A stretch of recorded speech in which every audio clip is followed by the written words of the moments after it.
नमस्ते अस्तु भगवन् विश्वेश्वराय महादेवाय त्रयंबकाय त्रिपुराटकाय त्रिकालाग्निकालाय कालाग्निरुद्राय नीलकण्ठाय मृत्युञ्जयाय सर्वेश्वराय सदाशिवाय श्रीमन्महादेवाय नमः। गुरुवे सर्वलोकानां विषजे भवरोगिणां निधये सर्वविद्यानां ॐ दक्षिणामूर्तये नमः। रामाय रामभद्राय रामचन्द्राय वेदसे रघुनाथाय नाथाय सीताय पतये नमः। ॐ नमो हनुमते रुद्रावताराय सर्वशक्तिसंहरणाय सर्वलोकहराय सर्ववशीकरणाय रामदूताय स्वाहा।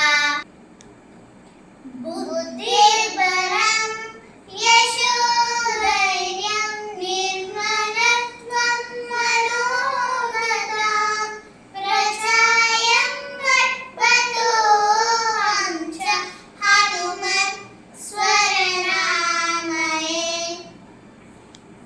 ज्ञानानन्दमयं देवं निर्मलस्फटिकाकृतिम् आधारं सर्वविद्यानां हयग्रीवमुपास्महे। अन्नब्रह्मरसं विष्णु भोक्तदेवो जनार्दनम् एवं ज्ञात्वा तदा ज्ञात्वा अन्नदोषो न लिप्यते। अहं वैष्णवनरो भूत्वा प्राणिना देवमाश्रितः प्राणापानसमायुक्तः प्रचाम्यं चतुर्विधम्। एकदन्ताय विद्महे वक्रतुण्डाय धीमहि तन्नो दन्ती प्रचोदयात्। त्वमेव माता जपिता त्वमेव बन्धुश्च सदा त्वमेव विद्या द्रविणं त्वमेव सर्वं मम देव। ॐ श्रीकृष्ण परब्रह्मणे नमः।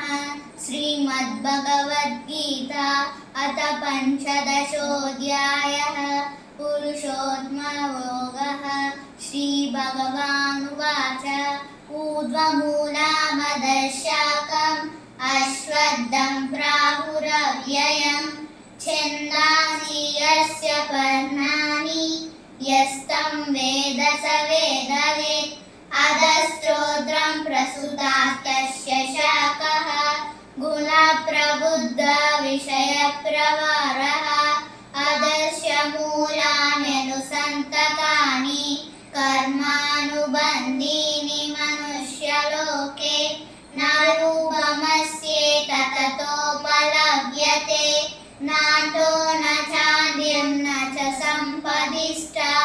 अश्वत्थमेनं सुविरूढमूलम् असङ्गशर्णा दृढेन चित्वा ततः पदं तत्परिमान्वितव्ययम् यस्मिन् गता नानिर्मायः भूयः।